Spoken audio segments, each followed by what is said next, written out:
भाषा कभी बच्चों को मत सिखाना, क्योंकि आप तो भेड़ी नहीं बैठ सको पर आपना टाबरों तो भेड़ा बेवण दीजो, इतनी तो मेहरबानी कर दीजो। अब जो नहीं जानते अभी से मेरा चैनल है उसके ऊपर ओके करो, सब्सक्राइब करो और मेरे से जुड़े रहो। बहुत सारी बातें ऐसी बताई है मैंने जो आप कल्पना नहीं कर सकते हो।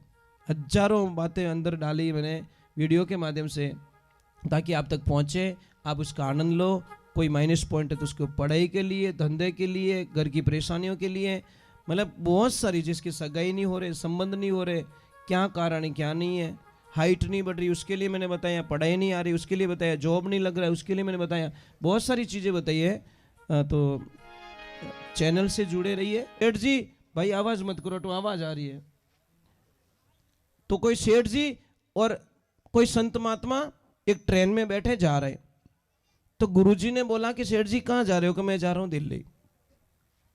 सेठ जी से वार्तालाप हुई, सेठ जी बड़े ज्ञानी आदमी निकले।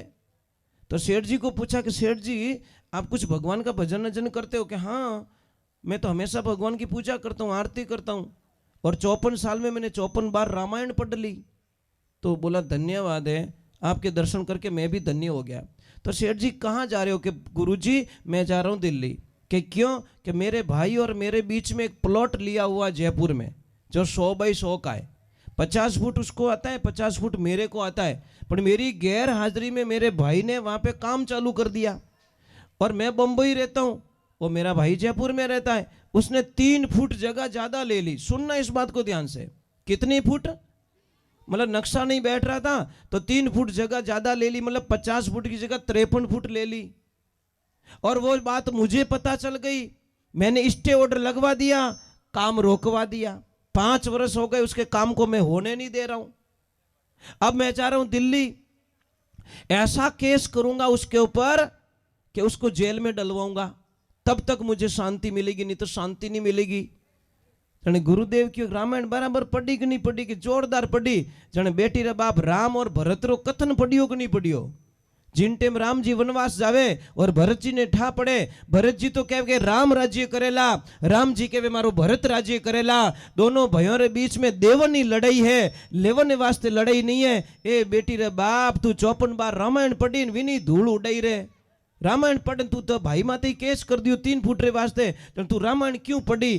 कहने का मतलब यह है कि महापुरुषों ध्यान रखना, नियाल हो जाओ तो आधा बीघा में ही हो जाओ, नहीं तो 100 बीघा में ही बच्चे ही भूखो मरेला। इन्हें वास्ते भाई कने रेवेला तो कदी इच्छा मत करजो कि मारे कम पड़े, कदी कम पड़े ही को नहीं महाराज। अने बतो किने हुओ को नहीं।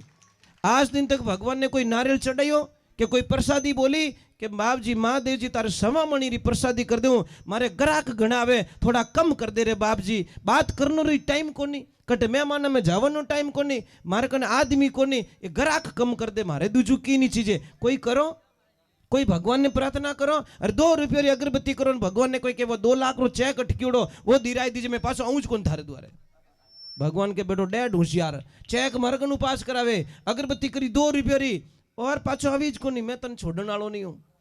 महाराज एक गीत गाना सीख जाओ, जिंदगी में अपार खुशी आएगी। जितना दिया ईश्वर ने मुझको इतनी मेरी औकात नहीं थी। बस एक लाइन गाना सीख जाओ, जिंदगी में कभी रोना नहीं आएगा। जो दिया बराबर दिया, जो दिया बराबर दिया। जो हो रहा है देखो, गीता के 3 श्लोक कोई पढ़ लेता ना तो महाराज कभी दुखी होते ही नहीं। जो हुआ अच्छा हुआ। कोई आपसे नहीं बोल रहा है गीता का वो श्लोक पढ़ लो, जो हुआ अच्छा हुआ, ठीक है। जो हो रहा है अच्छा हो रहा है। आपका कोई अपमान करता है, कोई आपको नीचा दिखाने की कोशिश कर रहा है, तो वहां पे लिख दो जो हो रहा है अच्छा हो रहा है, और जो आने वाला है वो भी अच्छा होगा। अगर ये तीनों चीज आप पढ़ लोगे तो जिंदगी में कभी दुखी होने वाले नहीं हो। दुख तो क्यों मैंने क्यों कह दियो, मैंने क्यों कह दियो, ये सबसे बड़ी प्रॉब्लम है। देवियों आपसे मैं प्रार्थना करता हूँ, माता बहने इतनी बैठी है, मैं आप लोगों से प्रार्थना करता हूँ कि जिंदगी में कभी भाई रे बीच में मत आई जो।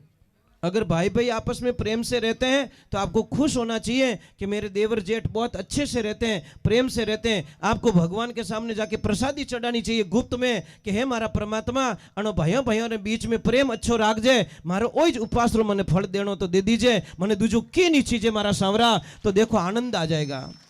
पण आज है ने देखो कड़वा सत्य है। आज भाई भाई से बोलता ने छाने छाने बोले, अगर हेल्प करनी रहने तो छाने छाने करनी पड़े। अगर वो कहीं के देख मैं तेरी हेल्प तो कर दूंगा पर तारी भाभी ठा नहीं पड़नी चीजें, ठा पड़गी तो वाकई के मारो नाम पौन की धुआं काट दूला थारा मैं। ये पानी भाई क्यों आटा काटे, थाने लेवन वास्ते पूरी बस भरन आई थी, एक दो आदमी नहीं आया, पूरा गांव वाला आया बेचारा अन आटा इन थू इतना परेशान करे तो महाराज उन परिवार में कहीं बीते। अरे महाराज सबसे बड़ी तपस्विनी कौन है? वो माता बहन होती है जो परिवार को जोड़ के रखती है। उससे बड़ी तपस्विनी इस ब्रह्मांड में कोई हो नहीं सकती जो परिवार ने जोड़ रखे। महाराज परिवार को तोड़ने की कोई सलाह मत देना, अपने बच्चों को मत बोलना, अपने बच्चों को यही बोलना जा बेटा तेरी बड़ी मम्मी के पास में जा, जा बेटा तेरी आंटी के पास में जा, जा उनके पास में जा, पर यूं कभी मत की जो तेरी काकी के पास में मत जा, तेरी बड़ी मम्मी के पास में मत जा, वो बहुत खराब है। ये भाषा कभी बच्चों को मत सिखाना, क्योंकि आप तो भेड़ी नहीं बैठ सको पर आप टाबरों तो भेड़ा बेवण दीजो, इतनी तो मेहरबानी कर दीजो। ये बहुत कड़वा सत्य है बेटा, ध्यान रखना। आपकी बड़ी मम्मी के पास में जाओ, आपकी आंटी के पास में जाओ, समझ में आ रही नहीं आ रहा है? जाओ बड़े पापा घर पे जाओ, अंकल के घर पे जाओ, समझ में आ रहा है ना? जाना चाहिए। जाते हो आप लोग क्या नहीं जाते हो? जाना चाहिए। देखो बेटा सब मिल जाता है, परिवार नहीं मिलता है। परिवार कोई कंपनी नहीं बनाती, ध्यान रखना, लिख देना दीवार पे, परिवार कोई कंपनी में नहीं मिलता, कि कोई मैन्युफैक्चरिंग नहीं करता कि हमारे भाई निट जाई तो मैं दूजोड़ो भाई बढ़िया ब्रांडेड भाई बना दूं। मैं एक छोटी सी बात कह रहा हूं आपको, चलो एक बार जय बोलते हैं, बोलिए श्री भगवान की। मैं कुछ दो पल के लिए वंदन करना चाहता हूं। आज बहुत ही बड़ा एक दुख का दिन। आज हमारे स्वर कोकिला जी, लता जी इस दुनिया को अलविदा कह गए।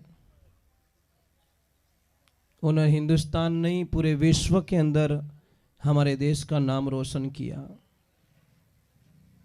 क्या आवाज दी मेरी माँ सरस्वती ने उनको कि पूरी दुनिया के अंदर उनकी जय जयकार हुई। आज वो 92 साल के इस दुनिया को, अपने शरीर को त्याग करके जहाँ पे भी गए हैं, भगवान उनकी आत्मा को शांति देवे। मैं यही प्रार्थना करूँगा। 13 साल की उम्र में उन्होंने गाना स्टार्ट किया, कम से कम 1000 फिल्मों में उन्होंने गाना गाया, 36 जो हमारी भाषाएं होती उसमें उन्होंने गाया, और कम से कम कितने हजार गाने उन्होंने, 50,000 से ऊपर गाने उन्होंने अपनी जिंदगी में गाए। एक ध्यान रखना, लाइफ में कलाकार मरता है, उसकी कला कभी मरती नहीं, उसकी आवाज कभी नहीं मरती। लता जी का शरीर हमारे साथ में नहीं है, पर लता जी की आवाज हमेशा हमारे कानों में गूंजती रहेगी महाराज। और उन्होंने 1947